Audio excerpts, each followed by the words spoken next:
siguro merong nakabara. Yeah. Sa drain yan. So, this is your plug. Ito, may gagawin tayo ngayon itong ating washing machine. May lumalabas na error sa kanya na E12 dito. Yun. Titignan natin kung anong ating magagawa. Sabi ni Google, yung error code ng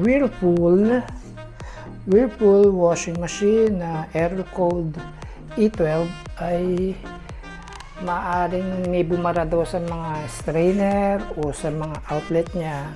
Kaya titignan natin kung tama nga si Mang Google sa kanyang binigay na error code ay barading drainer o nag-overfill daw yung washing machine ng tubig. Okay, check natin. Medyo masikip tayo. Tanggalin muna natin itong mga sabon-sabon dito. At saka ang gripo. Check natin. Tanggalin natin itong kanyang inlet. Mas pinalagay pa dito. Dito yan. Okay. Check muna natin sa may kanyang drain plug. Unplug muna natin.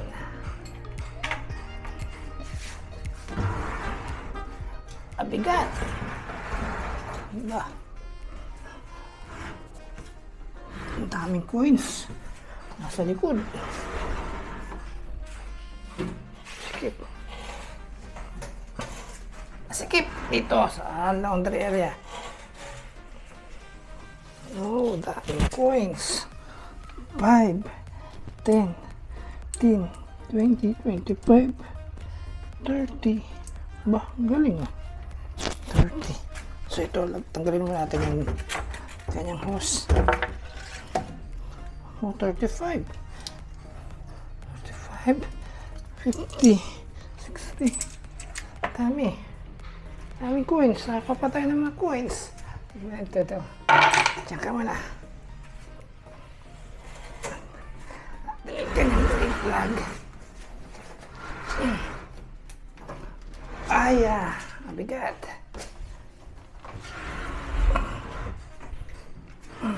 Yan. Ito yung kanyang drain plug. Drain plug, kanyang drainer. Sa baba, ito. Tingnan natin. Ito parang naka-clamp lang pala siya. Ayan. Una ito.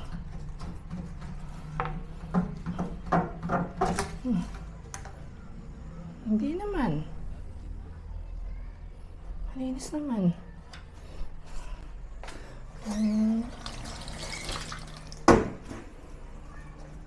Kaya, dito.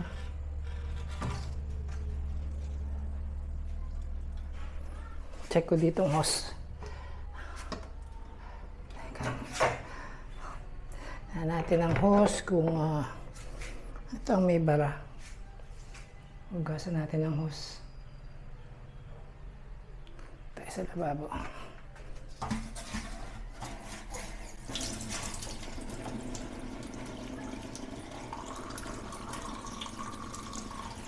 Tuloy-tuloy naman siya. Ang butas. Wala naman bara. Aba. Kaya ito.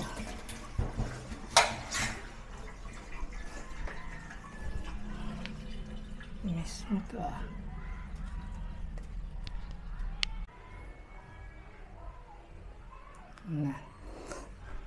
Ay, kanyang inlet kaya. Sabi kasi, may mga baradong filter, baradong drain. Pero sa drain, di naman. Punta tayo sa inlet. Saan bang inlet nito? Ito, saan? Dito. Tignan natin ito. Hirap tanggalin ah. Mahirap tanggalin. Ay, mukhang marumi nga ito. Ayan, tignan niyo. Wow, marumi nga. Tignan niyo po. Nakikita niyo po ba? Grabe. Kaya siguro, baradong barado. Oh, yan. So, tatry natin. Inisin muna to. Saan na ba sa loob to? Meron pa. Meron pa sa loob. Wait. Kuwala ko ng panungkit at medyo parang siya, strainer na screen. Wait lang po. Ito po, nakakuha ko ng peldible. Ito kasi parang sensitive siya sa mga gunting dumi. Wala, hindi yata makakungkit.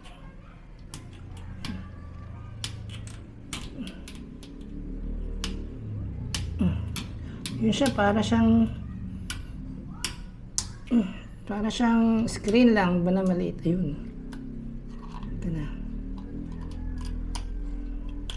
Yun na siya. Para siyang screen lang na maliit. Sayang din yung nakikita. Paano ko ba ito?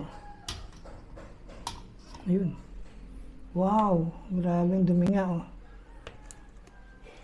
Kita niyo po ba? Ito.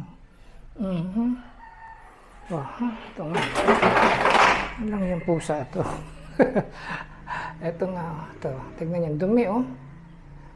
Aaring ito ang kanyang error code. Yan. Halos wala na pumapasok na water. Kaya lilinisin lang natin yan.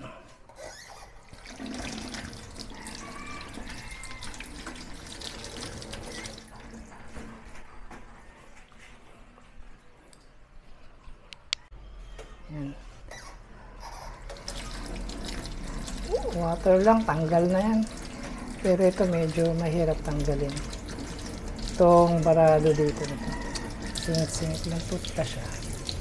Toothbrush. Grabe, nakasingit.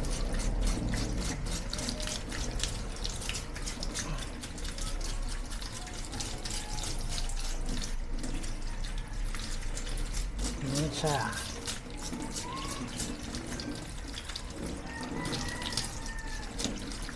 Tapos ito, nakapag ganun kasi ito eh. Yan, pag ganyan siya.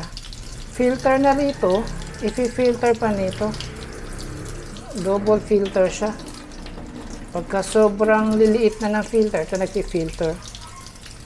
Unang filter dito, tapos yan dito. Ito naman. Kaya, konting lang, bara. Medyo nase-sense ng sensor na mabagal siya. Kaya mabagal yung flow ng tubig, kaya siguro nag-e-airflow siya ng E12.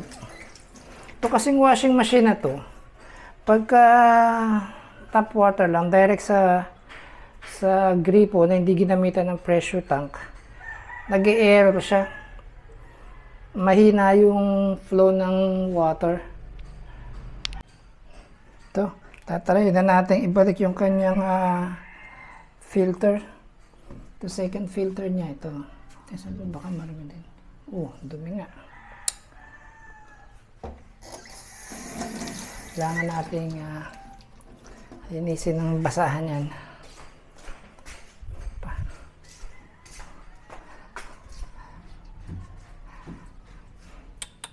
Dumi nga. Kailangan talaga malinis siya. Okay na. Yan. Saan na natin. Sabay ko na to. Itong dalawang to. Yan. Ganyan siya. Pinupush lang siya. Pero mahirap tanggalin kanina. Yan. Tapos dito na to itong pinaka-inflow niya. Diyan na lang kakabit yan. Ikot na lang. Pero may natin ikabit pagka na-fix na natin. Sisiguraduhin ko pa dito na walang dumi sa ilalim. Kasi baka may... Ito, kakuha ko ng barbecue stick. Kasi dito wala naman akong masalat. Wala tayong masalat dito. Nakikita niyo po. Kita ba?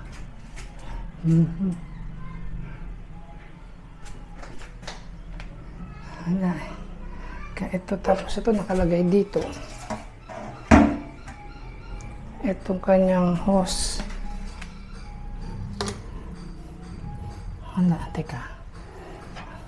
Teka, baka doon naman sa may palabas na. Wait lang po ha. Medyo masikip tayo. Pero kung wait lang po, labas tayo. Tingnan natin yung hose sa labas. Hindi pala masisilip. Nakasarap pala talaga yun. Nakasil pala.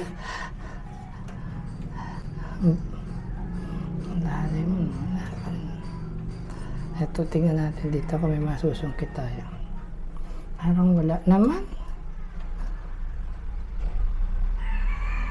Parang wala.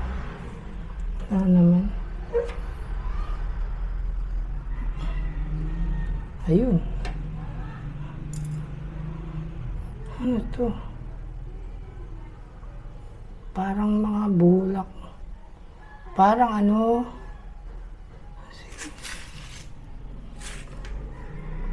Parang mga wool siya, yung mga himul-mul.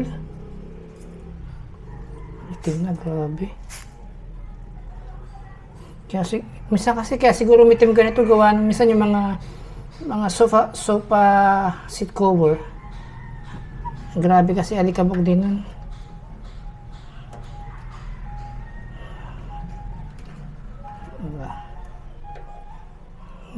Meron pa.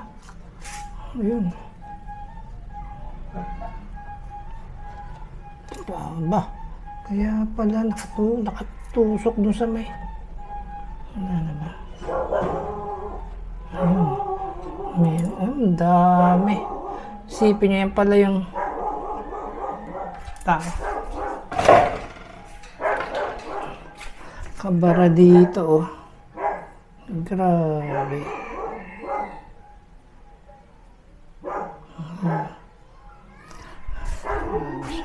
Grabe.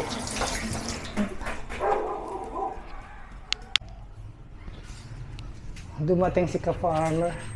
Kanagaan. And okay. So ito na yun. Sigurado ko isa sa mga kosto pero nakakalawit sa loob. So, parang pinaka-bulb niya sa loob. Parang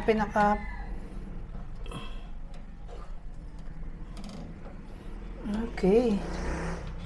Teka. Makita ko ang kikikay. Wait lang. Bunik! Tutulog pala. Pakita ko sana kay Jinky eh. Kay ka-farmer mom and sis. Ito. Iwan sa loob. Wala na siguro to. Sana ito lang yung error ng A12 na yun. Wala na. Okay, tama nga si Mang Google. Katagalan siguro oh. Yung parang mga wool, yung mga himulmul na mga nag-accumulate, nagkumpul-kumpulan na sila oh. Okay? So tama si Mang Google. Baka sakaling barado yung kanyang drain. Oops, may coins na naman. Daming coins. Kaano na to? Oh, 10 pesos. Okay. So, sarado na natin. At konting linis na lang dito. Teka. Linis muna tayo dito. Linis muna. Aya. Ang dumi. Yan. Sana yun na nga lang. Malaman natin kung siya ay mag-error pa ulit. Gamit mo natin. Yan. Siguro yung ganun mga dumi, fiber lang yun, maliliit, maninipis lang yun na nakakalusot sa kanyang mga dito sa outlet ng pinakaloob ng washing machine. Hanggang sa kumpulan sila, sabit paunti-unti. Ayun, hanggang sa naging parang buo-buo na siya. Maaaring ganun ang mga nangyari sa kanya. Tapos at the same time, ganun din dito sa kanyang Okay, at ito na aking ibabalik at isasara. Medyo mabigat tong washing machine na to.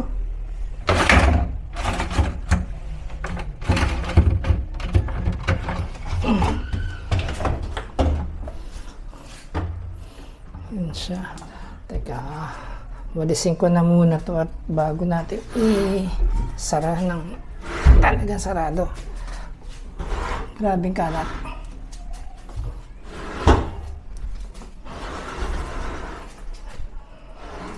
Yun siya. Teka, kaya maganda dito. Galing ko na yung mga dumi na dito. Grabe. Kadumi. Halo-halo na to. Putik. Dumi. Teka. Linis na. Teka. Banlawan ko lang itong ating pang-map. Ayan. Linis ulit tayo. Ito. Putik. Grabe.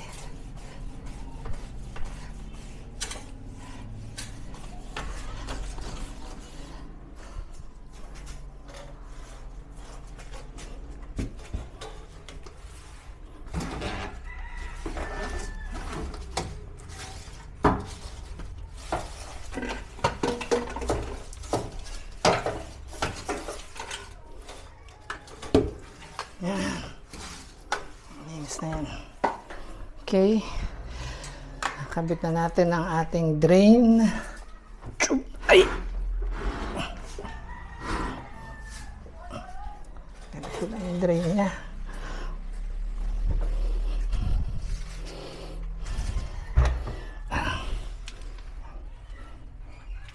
Coins again.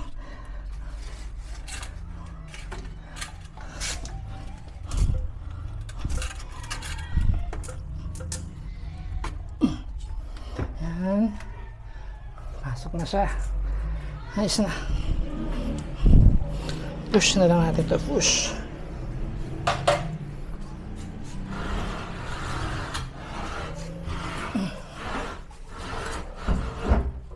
Yan. Okay na yan. Nakabit ko na lang tong kanyang hose. Kanyang pinaka-inlet. Yan. Tapos tatry na lang ni Kikay mamaya maglaba kung mag-error pa siya. Ayan. Okay. Hindi muna tayo papaalam at hihintayin natin maglaba kung hindi na siya mag-error. Kasi first cycle ng kanyang washing, okay pa siya. Second cycle, doon na nagkakaroon ng error. E12 o E13. Basta mga something ganun yung error niya. So, mamaya malaman natin. Pag nag-washing na siya mamaya, makita natin kung natapos. Okay? Try. Magsasalang. Naku, comforter pa pala yan. Mabigat-bigat yun. Hindi talaga naman itong ano natin dyan eh. Ay, may tubig. May tubig siya. Hindi ko alam. Ang sabihin, hindi na. Nakasarado yung gripo na yun. Yung dilaw. Ah, sinarado mo. Hindi pa nakabukas. Dami ko nakuha ang coins. Ah. Baka 60 pesos ata akong coins. Yeah. Hindi, dyan lang sa likod. Hindi naman sa loob. Ah, okay. Pero marami talagang basura. Anong mga... Nilinis ko na rin. Oo, nilinis. Okay. Lagay na. Sabon. Sabon. Isang scoop lang yan, no? Ay, ano? Dalawang comforter na sila. Dalawang Oh my scoop. God, I forgot to buy this one. Downy.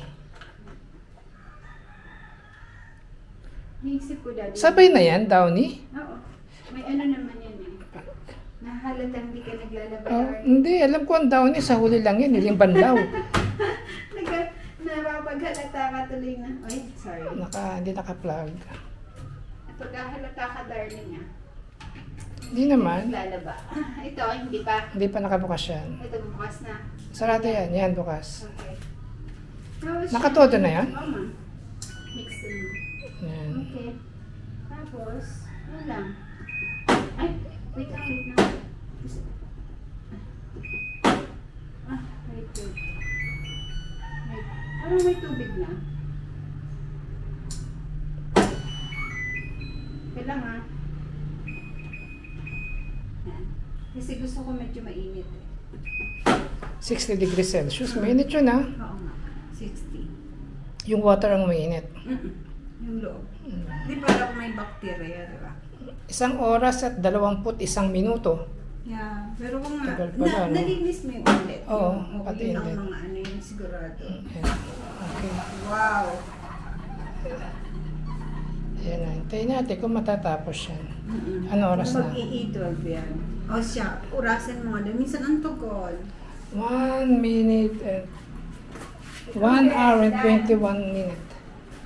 Okay, wait tayo. Okay, check natin.